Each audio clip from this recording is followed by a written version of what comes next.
Hello, Tin and Ed. Nice to see ya all the way from Brooklyn in quarantine. How you going? Good. How are you? Good. How are you? Good. So you guys just got back from Melbourne, and you're quarantining on your own behalf. Yeah, tell me about that. I'm kind of surprised that it's not mandatory. Yeah, it's not mandatory. I mean, I think because the US is a bit of an epicenter for COVID.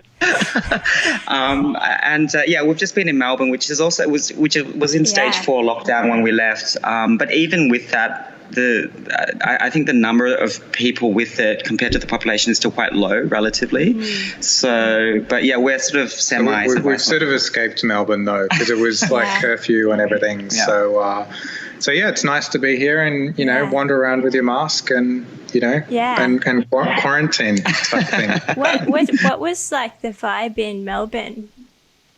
I mean, it was very well. It was a bit I dark. you couldn't really see anyone. So yeah.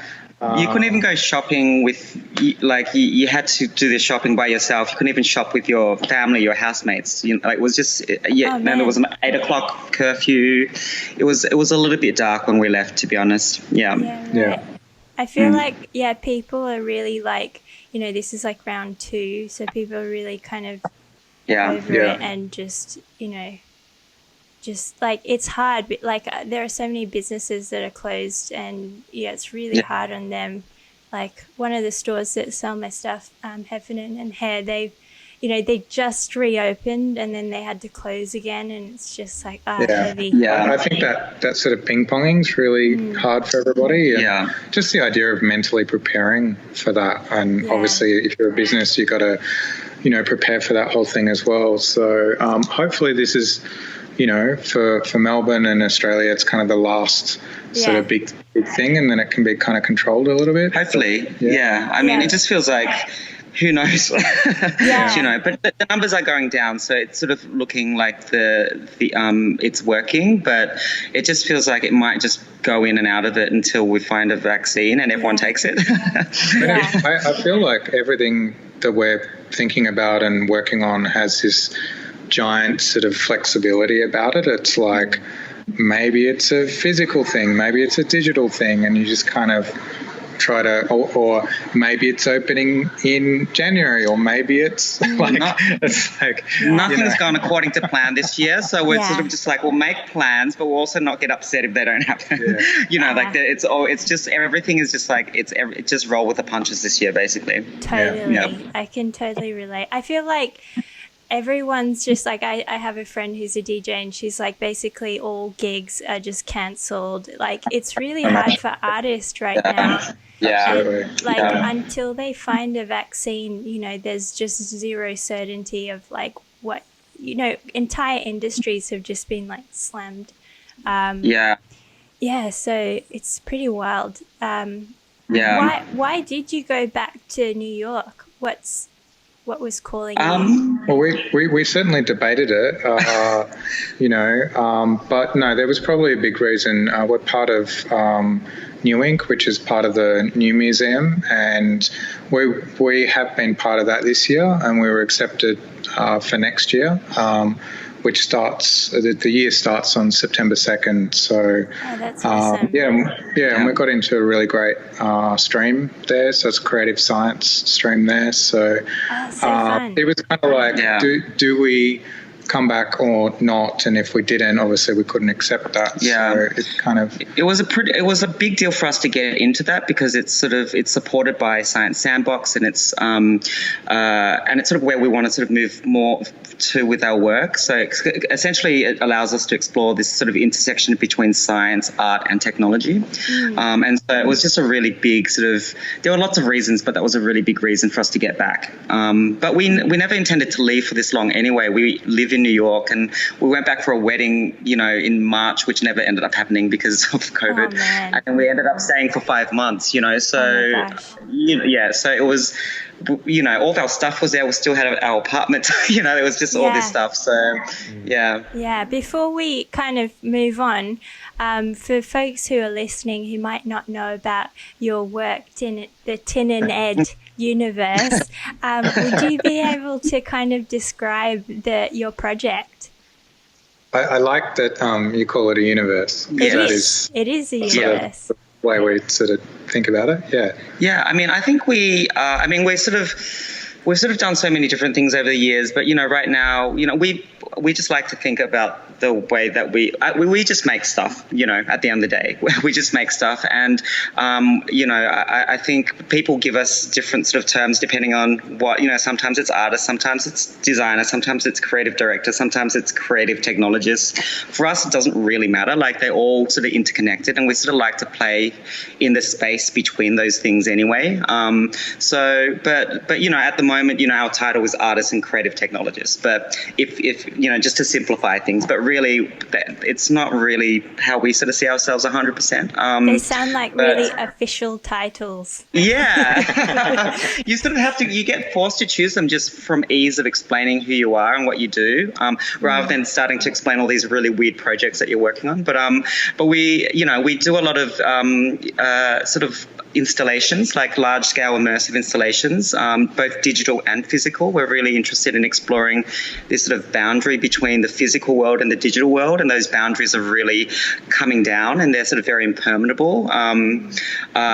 Permeable. And we're really excited by that. So, a lot of our work sort of delves in and out of, the physical and the digital. And then we're also really interested in, our connection to nature. I think that's at the center of our work. And our work is really about sort of trying to sort of articulate our interconnectedness with nature, the fact that we're not separate from it, which I think as humans we tend to think of ourselves as being over here and nature as being over there, but we're never not in it. We're always immersed in it.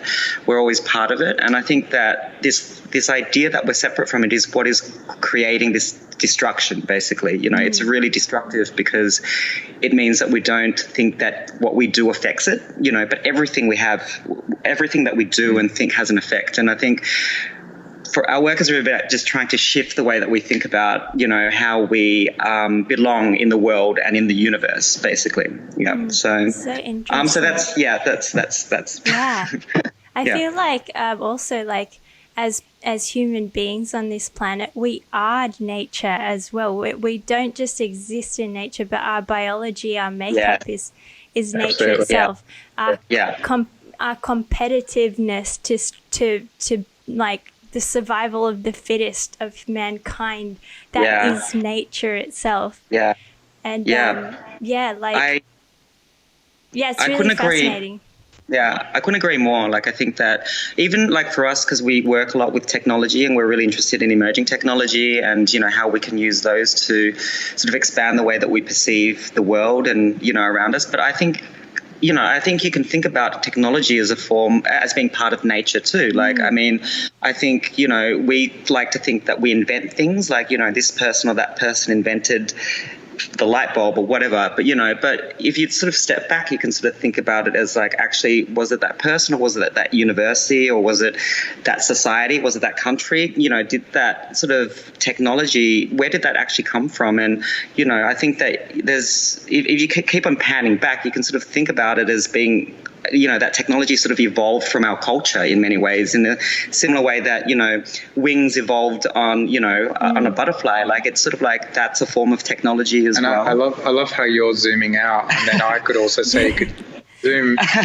right in and say that, like in our stomachs, like there's so much bacteria that there is nature within us as well. Yeah, like our microbiome is actually made up of more, microbes than there are actually human cells, So we are actually made up of more things that are not considered us than there are things that are considered us in many ways, like fungi, bacteria. There's more of them than there are human cells. So it's sort of, exactly. If you zoom in that way, it's sort of like we are our own ecosystems as well. So absolutely. I feel like there's probably as many like microbes inside of us than stars in the sky, which is pretty cool. That's a really beautiful kind of macro vision of what you do. So how does that kind of play out in actual artworks that you've made? Yeah.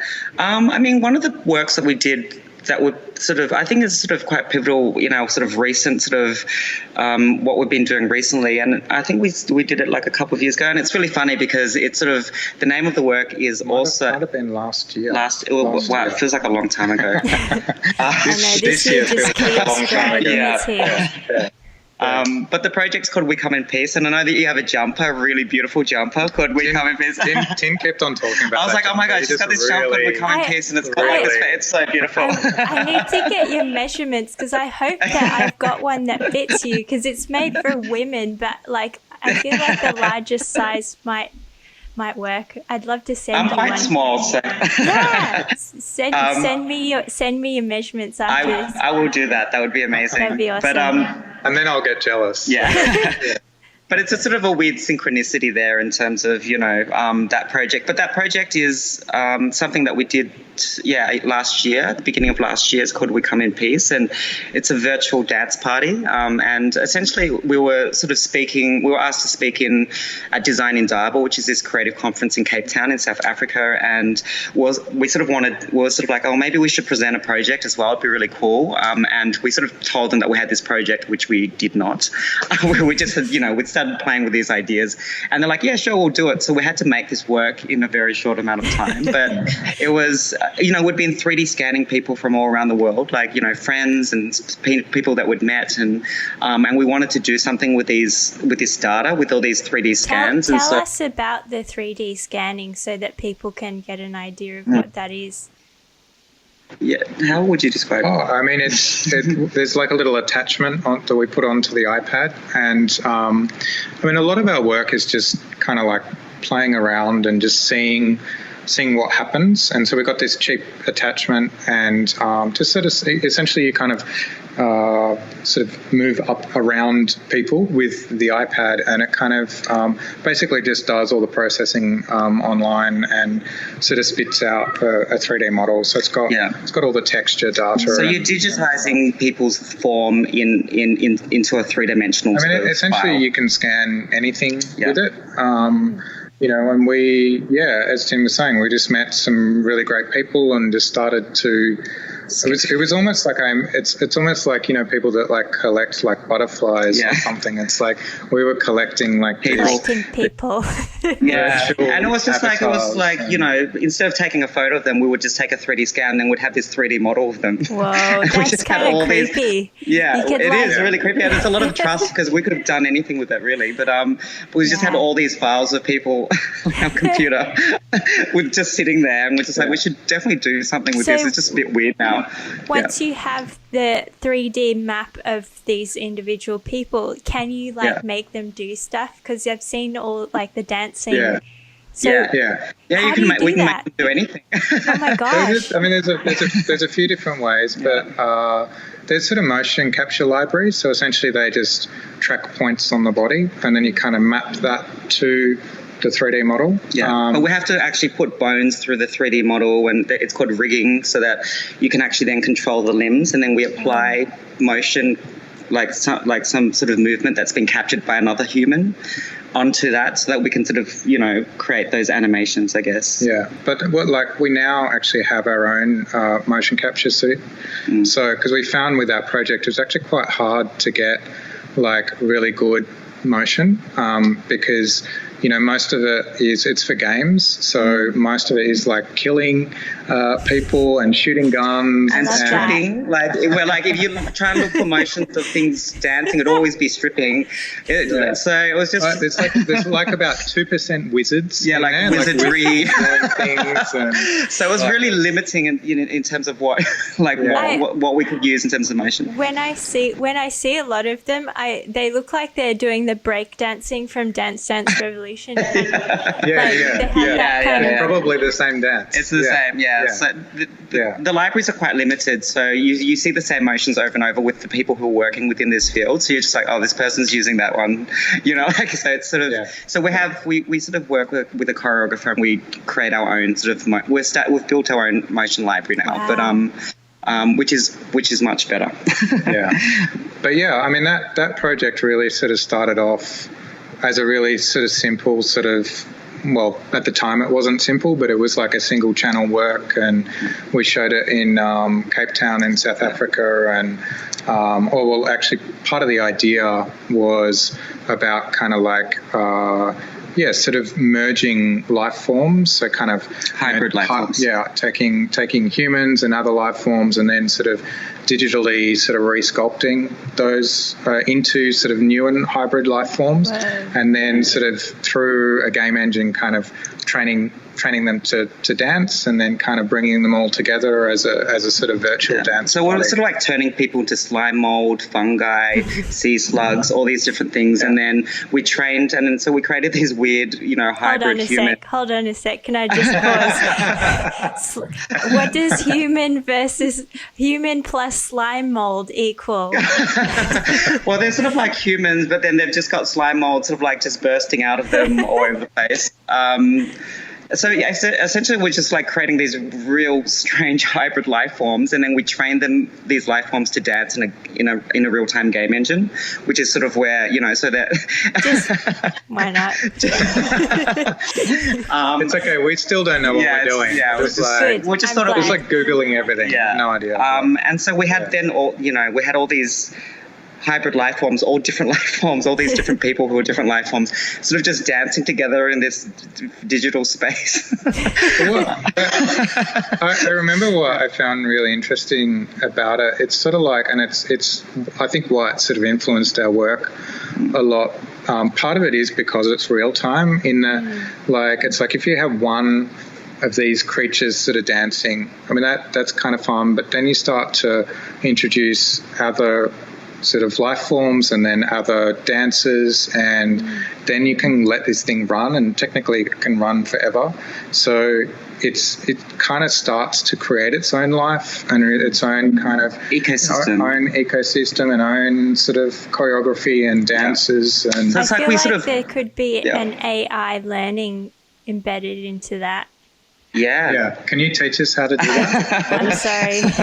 Anyone out there listening, if there's some AI listening, maybe Facebook's AI is probably listening to this. There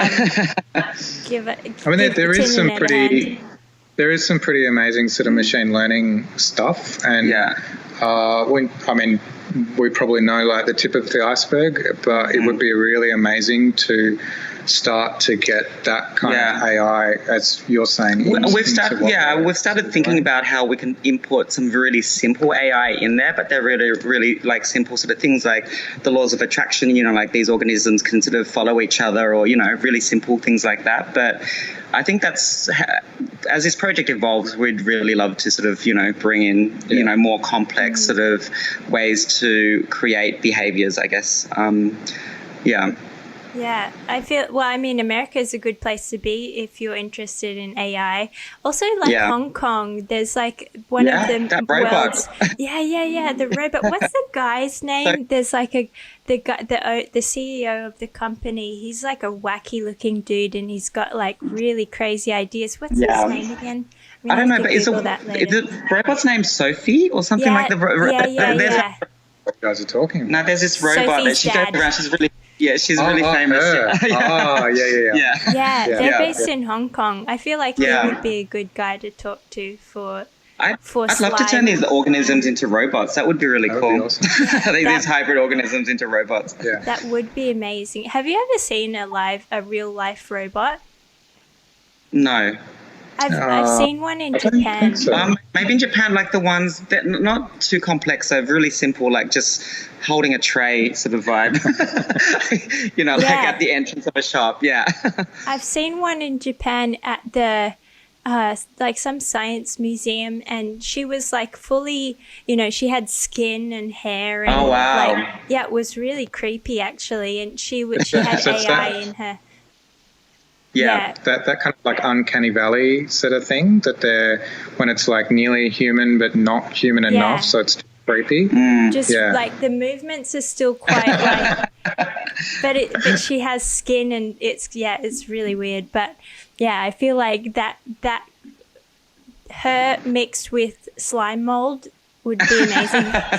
Yeah. I mean, I don't know why they need to make them look so human. Like if we can invent like these new life forms and organs, they should just make them just completely wacky, you know. But I guess we like to simulate like ourselves. I don't know. Well, it reminds me of like, you know, with like religion, right? So like Buddhism, like when the Buddha died, he was like his kind of shrine, whatever you would call his, like where his remains were, is just a circle, and like apparently his representation was never supposed to be like a human form. It was always supposed to be just like this kind of circle thing. Wow. And then over time, like people just it's like a human instinct that people need to relate to the thing that they are, you know, spiritually believing in. So he's kind of evolved over that time.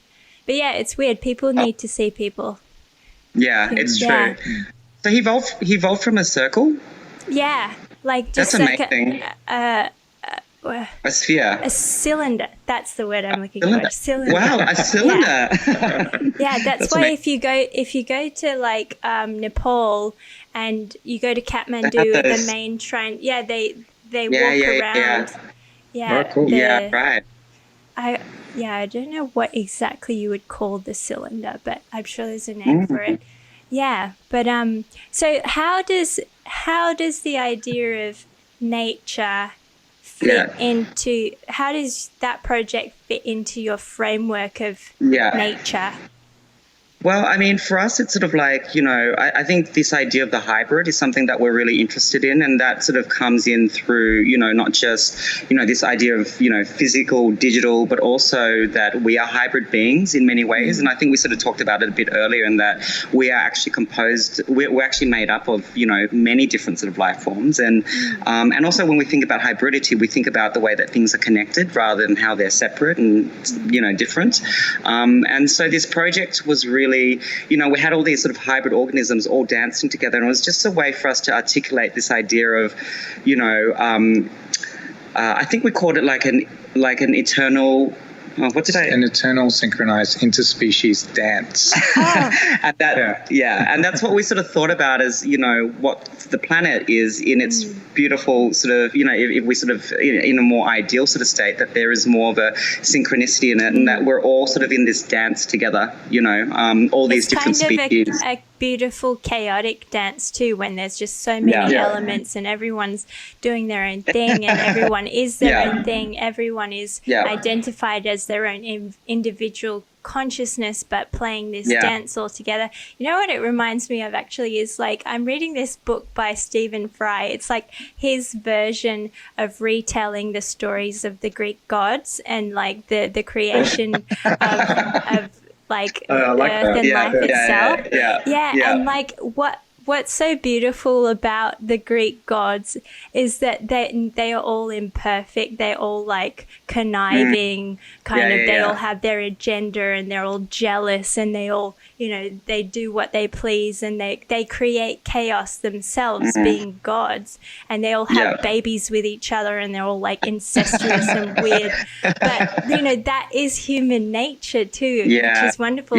Whereas like many other religions, you would find gods as being these perfect beings who do no wrong, which is kind of like, doesn't really match. You know, it would make more sense that you would make a god that was like us, you know, with our flaws and our weirdness. I totally agree. And I think, you know, that idea of, you know, like going in, like I think the way that the world sort of works is this sort of like balance of, you know, chaos and order, or harmony and dissonance, you know, like it sort of needs that flow in order for it to sort of exist, you know. Otherwise, nothing can like if it's all just in a complete state of equilibrium, that's nothingness almost in a way. That is so too much order. Yeah, it needs that tension, and I think that tension is what creates all this incredible diversity and beauty. And I think that's something that within this project as well, we're trying to celebrate this idea of diversity, because in the end, that project was commissioned then for World Pride Month in New York, as part of to celebrate World Pride Month in New York. And so the project ended up had it embedded in its DNA, but it was a celebration of diversity as well as biodiversity, and sort of trying to sort of think about those two things, from a human sort of level of how do we celebrate our diversity as within our human species, but then also continue to think about the fact that we also sit here with the rest of these other life forms on this planet. So we need to celebrate, biodiversity needs to be included in that as well. So being able to show it for a second time was really nice as well, to sort of build and develop the work further. And we showed it down at Pier 17 in New York, and that was, I forget how many screens. It was like 16 channels. It was really kind of quite sort of immersive. And was that where there were screens like up above head and around? Wow, that was so awesome. It was really cool because it was like in a glass atrium, so it was like 16 screens, which is heaps, but then it was reflecting against all the glass as well, so it was a really special space to have created that piece into. It was really complicated to figure out all this. It was just like one of those, because we had to sort of build it so it was spatial, so like all the cameras were kind of looking out. And anyway, I won't go into that because it just confuses me still. Nightmares.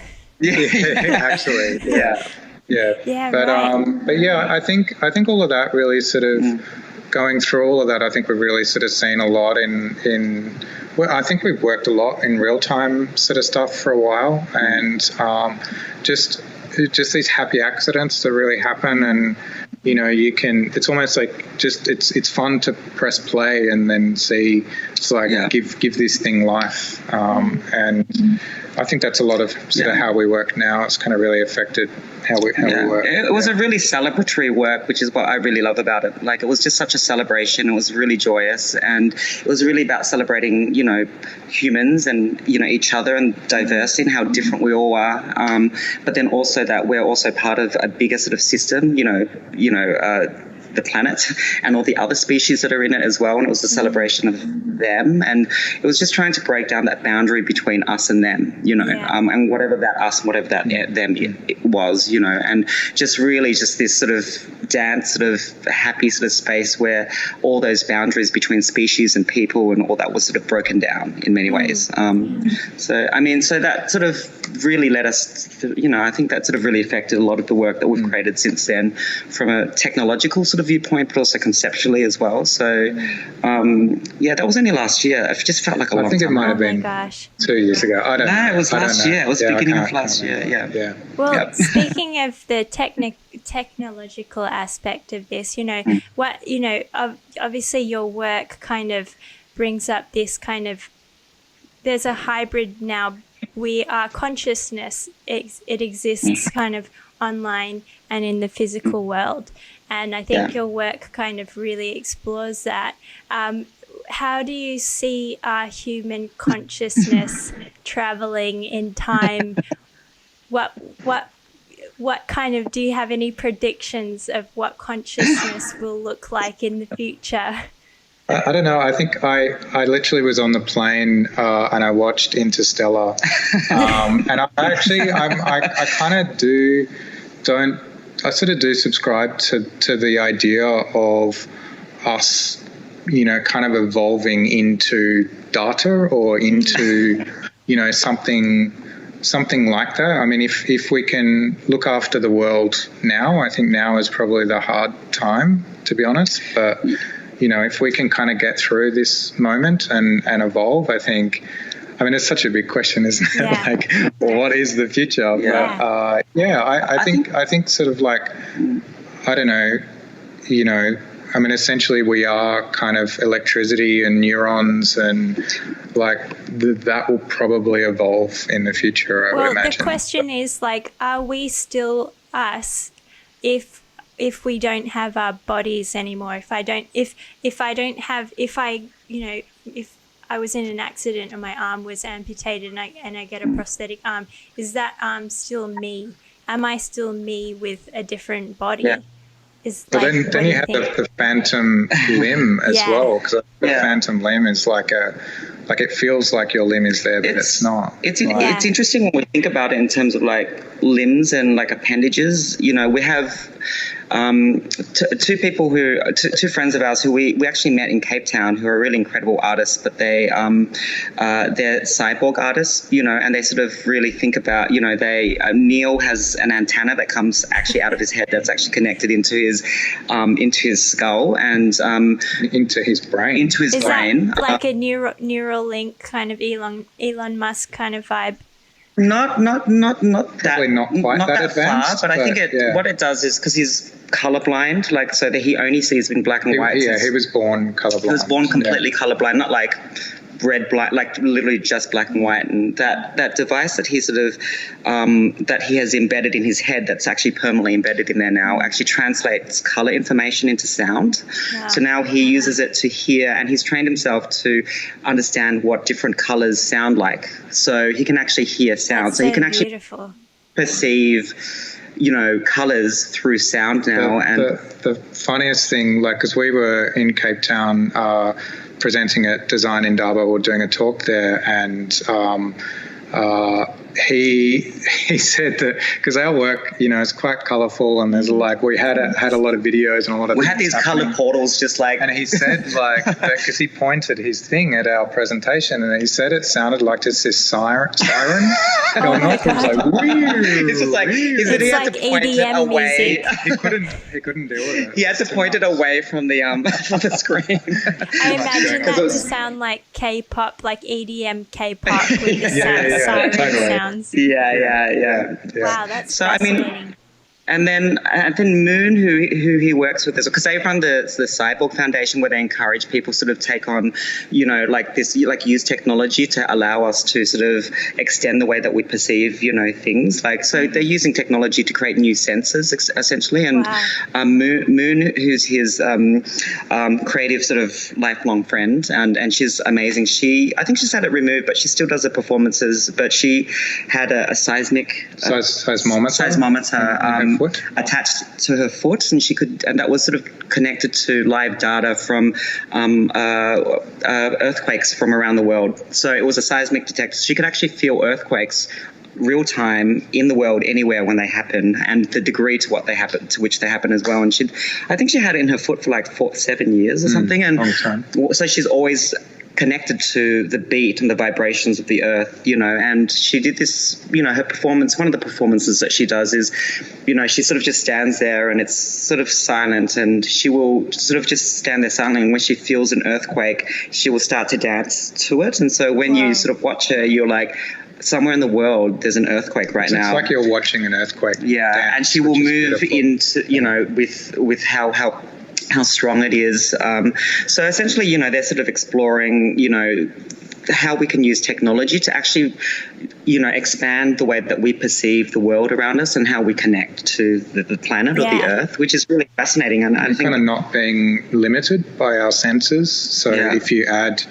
one or more senses, then obviously you perceive the world in a totally different way. So, and I think, and the other thing is with that technology, it doesn't even have to be of the earth. Like, I think they connected for a performance, they connected her seismic detector to data that's coming from the moon. So she was actually detecting moonquakes. Yeah. Moonquakes. which are a thing. Yeah. Wow. Yeah. And he connected himself to the International Space Station. So he actually could see the colours or hear the sounds from space. Yeah. Wow. Yeah. That's These pretty guys cool. sound like like art Avengers. I feel like they need their own comic books. Yeah. I think they definitely need their own comic books because superhero outfits. Oh yeah, and they fly as well. Yeah. They sound we like need to tell them to put on superheroes. capes. Yes. They are. Yeah. They like definitely are superheroes. You need to make their avatars. You probably have made their avatars, but then their avatars you need to make a video game with their avatars, and then they use their superpowers in the video game. But like, man, that's blowing my mind. We actually have. We have turned them into a video game. They actually are in the work because we did scan them and they're actually in there. Yeah. Okay, well, I definitely need to know about this later. But that's freaking amazing. So your work spans like crazy because I've seen like earlier work. I saw like on your Instagram you made like boob ceramic kind of boob. Were they ceramic or they wood? No, they were wooden. Yeah, wooden boobs. Japanese wooden cups. Yeah. My favourite thing about that one was because the cups had boobs in them, and we called that project Cup Size. And I thought the name was actually so good. I mean, they were sort of just still lifes that we were sort of, because we were playing with still life as a medium for, like just photography was the medium that we were sort of playing with at that time. And those boobs were literally like these $2 boob, like stress ball boobs that we found in like a $2 shop, and then they just happened to fit so snugly and perfectly into these beautiful cups that we were sort of, like these Japanese they were so light. I think that's what happens when you have a lot of stuff lying around your studio, and then things all of a sudden it just happens, and you're like, oh, okay, inspiration is everywhere. And then you've worked with chefs. I saw you worked with chefs for a music festival in Sydney. We did this restaurant, this sort of eating sort of experience that was really weird. I mean, we sort of designed the space. We collaborated with Bomba, which is a restaurant, and they created this sort of a 4 or 5 course meal. And we created this space which was supposed to completely disrupt your spatial perception. So when you walked in there, it was just like it was like the idea, because it was in the middle of a music festival, so it was kind of like the idea, again talking about universes, that you enter into like another sort of universe with its own sort of physics. And I did eat in there, and it was quite a lot going on. Sensory food was also overload. the food was really disrupted. It was a complete sensory. Like there was smoke machines and music. There was lighting, and then Copy did the soundscape for it. It was just so much going on. Wow! But it was amazing. Did you say the smells? We had. Also we had smell. We had like this smell company, like with each course sort of infused the space with a different smell. It was a lot. Sensory overload. It's like a collage of all sensory experiences in one. Yeah. And so as much as possible at once. All just in your face, all over your face. So that brings me to the question that probably really could be simple or difficult question, but what is art? What is the function of art to you? And what do you think? What purpose does it have in life? Yeah, I think it's very important. I think, for us, it's interesting because we come from, we sort of, we call ourselves artists at times, but we always feel a bit like an outsider in that sort of realm as well. But same as design, same as all these things, and we sort of mentioned that earlier before. But I think that, what we're interested in is where art sort of meets science, where that space is, where art meets design, where art meets, something else. I think those spaces between things are really interesting to us. I mean, for us, art is a space that you sort of ask questions, and it raises questions, and it stirs up shit, and it's, it's not really about solving anything specific in terms of a specific problem, but it needs to contribute in some way to, envisioning a potential future or potential, or even it's just an insight into a certain universe, a specific universe. I think art is so different to everyone. Yeah, I really see it as a potential way to help us understand the world around us, and that includes ourselves as well. Like, I think when you have a really profound experience in a gallery or wherever that might be, I think, sometimes you don't even know what you're feeling. Yeah. And I think, it's like some communication is really direct, and I think a lot of art can be quite indirect, but it's communicating on levels that maybe as a viewer you don't really understand, but it really connects with you. But part of it can also help you to understand you and the broader world. I think it helps you to understand somebody else's context. Yeah. Or understand the parts of the world that are not quantifiable, that are not, like science helps you understand certain parts of the world. Art is, these things that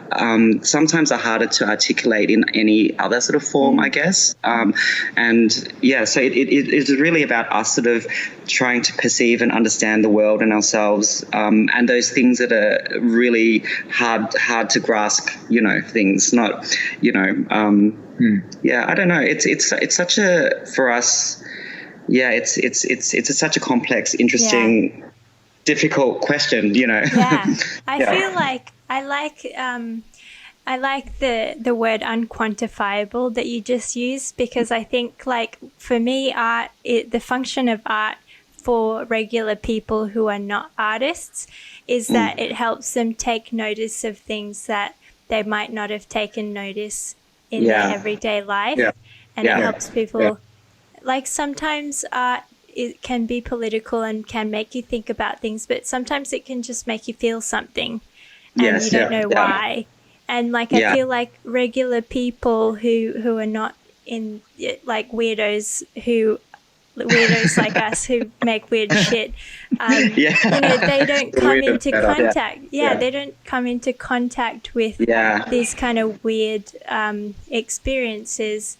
And I feel like art has such an important aspect of life. Like, especially like everyone's been stuck at home. What are they doing? They're consuming music and videos, and they're experiencing the world through a computer or through a phone screen. And I feel like your work has so much, is so relevant in this space of time where we can't touch the world outside. So we need to touch the world through the internet or through our screens. Like, I started this podcast to touch the world, to speak to people, because I'm stuck at home. It's like another way. It's like putting your consciousness, putting this kind of space, this conversation onto the waves of the internet forever, for potentially infinity.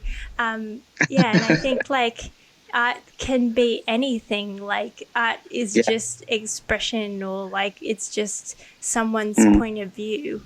So I think it's interesting what you're saying as well, certainly with people that maybe don't engage so much, and I am interested, certainly going to some of the big exhibitions in New York and seeing how certainly some people that go to those are going there for the Instagram, and that is what they're doing. But I'm interested in maybe not so much that part of it, but how do you get people who are not really that interested into a space, into an environment like that? Because I think that's when some interesting things can happen for them. That it's like maybe they do put down their phone and maybe they do actually engage with the work. And I think, I think, and in terms of, people are always going to engage at lots of different levels, with any sort of given work. And I think the beauty, I think for me, the art that I like is art that is, accessible, but always, if you dig deeper, there's always more and more and more, so you can engage from it I think it's, some people will always just engage from a very superficial level with whatever, and I think that, but it's great. Sometimes I think that's okay. If someone really loves absolutely the colours and they feel something with that, then I think that's and really and I think that's the thing with art is it's sort of like you complete it in many ways, because it doesn't tell you what to think. It actually you have to learn to figure out. It takes two people. You sort of have to figure it out for yourself in many ways. And that has the power to really connect with lots of different people in a very, just in a way which is much more powerful than if you just told what to feel or what to think. Yeah. And a lot of us project our own subconscious onto everything we experience in life. Like we have our own presuppositions to life and things we engage with. And, that's what's beautiful and what makes one artwork a myriad of things to so many different people is because we all project our own shit onto it. Which is so cool. Yeah. So you're back in New York. Do you have any plans to work on projects? Like, is there anything in the mix right now? Yeah, we have some really exciting projects, which unfortunately we can't talk about. Yeah, there's a bunch of exciting things. To be honest, it was really, I think everybody has been through a lot this year, and to have to really think about what we're doing. And there was a time when we're like, all of our projects got cancelled that we were really excited to do. And basically because we were sort of doing, we had all these commissions for large public installations, which brought people together, physically. So, they all got canned in March, and we're just like, maybe fuck. It's like, how can you make I hate this word, but the new normal art experience, the zombie apocalypse art experience. I like that. Yeah. That's going to be the title of the show. Zombie apocalypse art experience. Art experience. And you have to use AI technology to be able to spatially distance everyone in the space. Otherwise, because everyone has to walk like this. Yeah. How you doing? You have to avoid each other. This is social distancing. Putting our hands out. Social distancing. I like that. Yeah. Okay, done. Good workshop. Yeah. Good workshop. Well, I think that's going to be the next show for sure. But I think that's, what happened to a lot of people who are sort of working in this sort of public sort of spaces is sort of what happened to us. And I think, but since then we've sort of shifted a little bit what we're doing. We're doing a lot of, augmented reality sort of work at the moment, and really playing a little bit more in the digital sort of space because we're already sort of doing that. So I think that the work sort of just evolves and the work still exists. And I think the projects that we're sort of working on at the moment, actually some of them are actually physical. I found it interesting that for me, in a way, the thinking, like not a lot has changed. I think maybe the output has changed for sure. Yeah. But, because we work in 3D, so physically when we make big installations, but then digitally we're also working in 3D, and but just in a computer space. And with AR it's like a 1-to-1 scale as well. So and conceptually it doesn't really matter either. So it is interesting to see though the output change for us. So but what this time has given us, because we had that little pause where we're like, we don't have, all of our work is gone before we started getting work again, and it just gave us that time to really think about what do we want to make, what's our contribution to, and then all this stuff with Black Lives Matter was happening. There was so many things that were happening in the world that made us sort of strengthen our resolve in terms of what our practice is and what we want to contribute to the world, and what our purpose is. And I think that it was actually in the end was such a gift, that time, because I feel like we're sort of come out of it in a not complete, we're still in this whole COVID sort of weird situation, but we're definitely in a place that we definitely was much stronger than where we were before then, so it's such a time of uncertainty, but the projects that we're working on at the moment, which I wish we could talk about, but we can talk about stay tuned. We can talk about the concepts and the ideas, just not what they are specifically, but they are, they're exciting sort of things, and again they sort of connect back to all the things that we've always explored, but there's a lot of augmented reality stuff.